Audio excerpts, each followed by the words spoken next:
聖經羅馬書8章24節，我們得救是在乎盼望，只是所見的盼望，不是盼望，誰還盼望他所見的呢？呢隻聖經咧俾我哋見到，我哋信耶穌基督之後，我哋得到呢個嘅盼望。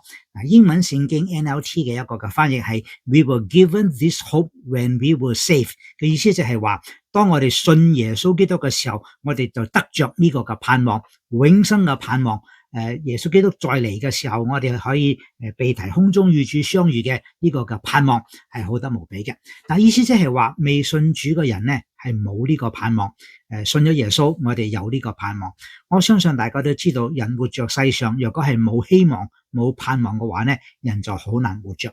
但係當你有一個盼望嘅話，你就知道我可以活着，因為耶穌俾我哋得勝嘅呢個嘅生命好得無比。我係鄧英善牧師。